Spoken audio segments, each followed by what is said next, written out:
Normalmente tenemos un día muy conocido, muy popular, dedicado en honor a San Miguel Arcángel. Todos sabemos que es el 29 de septiembre. Sin embargo, muy pocas personas saben que también la Iglesia le ha dedicado a este glorioso arcángel un día diferente, un día más, como para ser celebrado en la Iglesia Universal, de toda la Iglesia. Ese día, diferente al 29 de septiembre, es el día de hoy, el día 8 de mayo. El día de hoy, 8 de mayo, día como hoy, es un día que en el calendario de la Iglesia Universal también está dedicado a San Miguel Arcángel. ¿Por qué razón? Vamos a verlo el día de hoy.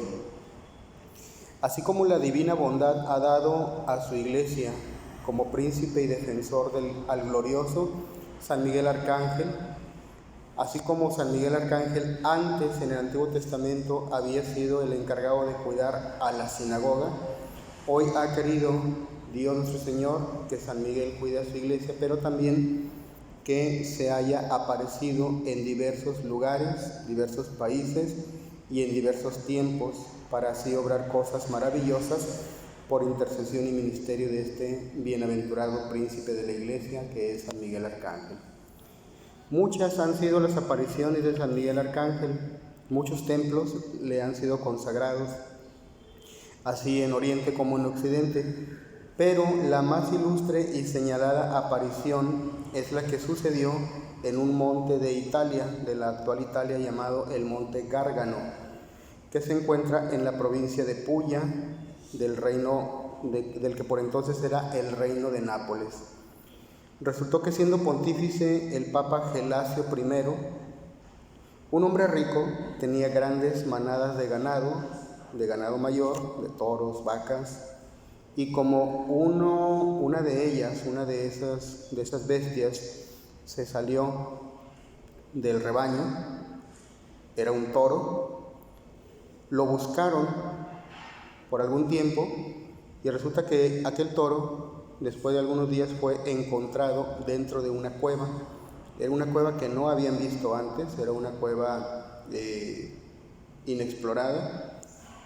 Así que causaba cierto temor meterse a aquella cueva a buscar si acaso por allí estaba escondido el toro.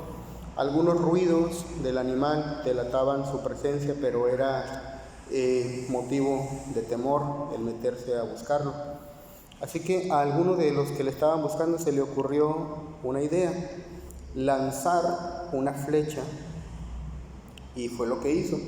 Lanzó una flecha y misteriosamente esa flecha se regresó. Después de que la lanzaron, la flecha regresó también por los aires contra el que la había lanzado, como si alguien dentro de esa cueva se estuviera defendiendo de un ataque. Y le lastimó, no de gravedad, pero fue lastimado. Se turbaron pues los presentes y se asombraron.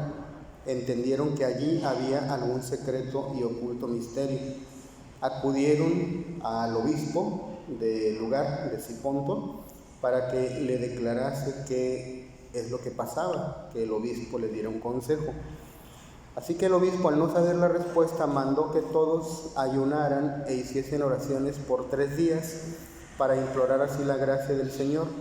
Cuando se completaron los 3 días, se apareció San Miguel Arcángel y le declaró al obispo que aquel lugar donde se había resguardado el toro estaba bajo la tutela de San Miguel Arcángel, y que la voluntad de Dios era que en aquella cueva se fabricase un templo en honra suya, en honra de Dios, por intercesión de San Miguel y de todos los ángeles, asegurándole que en aquel sitio los pueblos experimentarían la eficacia de una celestial protección, la protección de San Miguel y de los demás ángeles.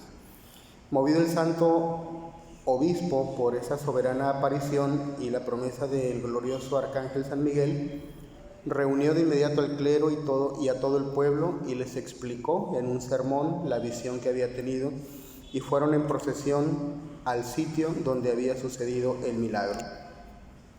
Encontraron efectivamente en aquel lugar una caverna Y ahora sí, ya sin miedo, ya sin temor, se adentraron a la misma y resulta que era una caverna, una cueva muy grande y que ya por dentro tenía la forma de un templo. Imaginen ustedes cómo será esa cueva que existe hasta la actualidad.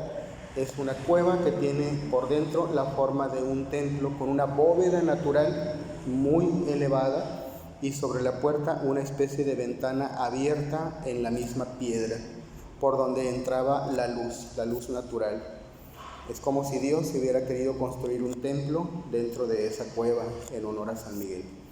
Erigieron pues allí en ese lugar un altar, el obispo lo consagró y celebró allí por primera vez la Santa Misa, y más tarde se hizo la dedicación de la iglesia ya con mayor solemnidad y con mayor devoción. Concurrieron a ella todos los pueblos de la comarca y duró la fiesta muchos días. No tardó el Señor en manifestar allí la gloria y valimiento del poderoso arcángel San Miguel, por cuyos merecimientos ha obrado Dios nuestro Señor después acá muchos milagros en aquel templo, mostrando que se sirve de que San Miguel sea allí singularmente reverenciado, y por esta causa ha sido siempre tenido por un santuario de gran concurso y veneración. Por eso pues, fieles católicos, eso es lo que la Iglesia recuerda el día de hoy, este maravilloso milagro que involucra una iglesia, la iglesia dedicada a San Miguel Arcángel en el Monte Gárgano, por el milagro ocurrido y narrado en esta ocasión. Reflexión. Leemos que San Romualdo, el fundador de la orden de los camaldulenses, ordenó al emperador Otón que fuese en romería, es decir, en procesión, a pie y descalzo, desde Roma hasta el monte Gárgano, a visitar el templo de San Miguel, como penitencia de haber mandado o consentido matar a Crescencio, que era un hombre principal, y bueno, habiendo dado antes su palabra de que no le mataría. El emperador Otón de Alemania cumplió aquella penitencia con gran humildad y edificación de los fieles, los cuales, a ejemplo del monarca, frecuentaban aquel lugar santo en sus piadosas romerías. Se le llama romería a las visitas a las iglesias de Roma. Después se extendió a cualquier procesión para visitar alguna iglesia. Imitemos también nosotros estas peregrinaciones a los devotos santuarios, porque en nuestro tiempo son muy necesarias para vencer la impiedad y restaurar la devoción cristiana y alcanzar del Señor extraordinarias bendiciones sobre las familias y los pueblos. En el nombre del Padre, y del Hijo, y del Espíritu Santo. Amén.